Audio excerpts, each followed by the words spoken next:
Ma sœur en Christ, la volonté de Dieu pour toi, c'est que tu t'habilles de manière décente, comme une femme qui craint et sert Dieu, avec pudeur et modestie, sans extravagance, en ayant une apparence extérieure qui reflète la sainteté.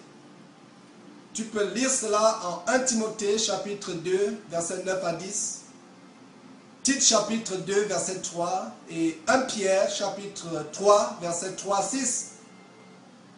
Proverbe chapitre 31 au verset 10 dit que la femme vertueuse a plus de valeur que les perles. Tu déshonores Dieu ton Père et Jésus-Christ ton Seigneur. Chaque fois que tu te pavanes en public, vêtu comme une prostituée, tu attristes le Saint-Esprit en toi. Chaque fois que tu portes des vêtements qui exposent les parties intimes de ton corps ou font paraître toutes tes courbes, tout en faisant imaginer aux gens ta nudité, pourquoi imiterais-tu la façon de se vêtir des femmes païennes et impies qui ne connaissent ni ne craignent Dieu? Pourquoi prendrais-tu pour modèle d'habillement les vedettes de Hollywood ou les femmes dépravées de ce monde, alors que la parole de Dieu te dit en 1 Timothée chapitre 5 au verset 6 qu'une femme qui vit dans les plaisirs est morte, bien que vivante?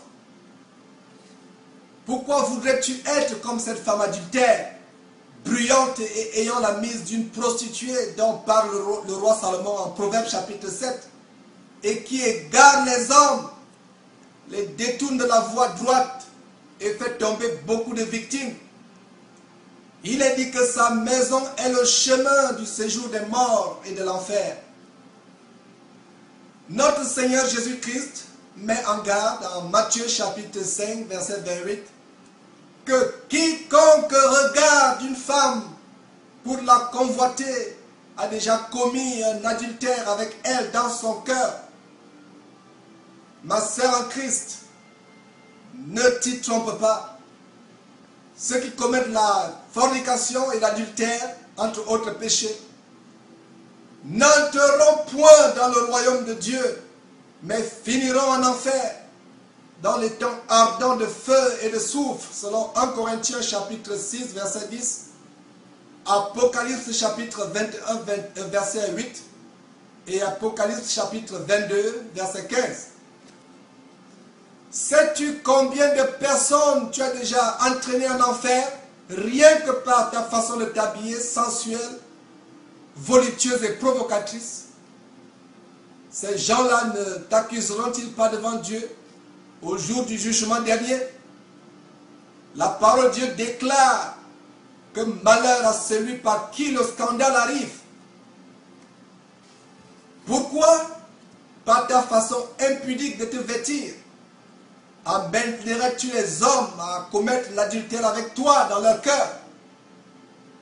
Pourquoi? Par ta façon de t'habiller, ta façon perverse de t'habiller, leur fermerais-tu la porte du royaume de Dieu et les entraînerais en enfer, alors que c'est toi qui, en tant que chrétienne, dois leur prêcher Christ et le salut, en t'imposant comme un modèle à suivre et une lettre vivante pour Christ? Sais-tu que par ta manière sensuelle de t'habiller, tu t'exposes aux attaques de Satan? Peux-tu imaginer combien de femmes ont déjà été violées physiquement et même spirituellement, tout simplement à cause de leur façon perverse d'être vêtues? Savais-tu que plusieurs types de démons peuvent infiltrer ta vie et même posséder ton corps, rien que par ta façon de t'habiller? Que ta façon de t'habiller peut soit leur ouvrir la porte ou soit leur fermer la porte de ton corps, pour que tu saches comment ta pudeur est d'un très grand prix aux yeux de Dieu. Je vais te montrer maintenant quelques détails de la malédiction qui a été prononcée sur les filles dépravées de Sion en Ésaïe chapitre 3, versets 16 à 24. L'Éternel dit: parce que les filles de Sion ou de Jérusalem sont hautaines et orgueilleuses, et qu'elles marchent le cou tendu et le regard provocateur, parce qu'elles vont à petits pas et qu'elles font résonner les boucles de leurs pieds, le Seigneur rendra chauve le sommet de leur tête et exposera leur nudité. En ce jour-là, le Seigneur ôtera les boucles qui servent d'ornement à leurs pieds. Au lieu de parfum, il y aura de l'infection ou de la pourriture. Au lieu des cheveux bouclés, une tête chauve. Des cicatrices flétissantes au lieu de beauté. Puisse Dieu, à travers cette vidéo, te faire la grâce de te transformer en une lettre vivante pour Christ.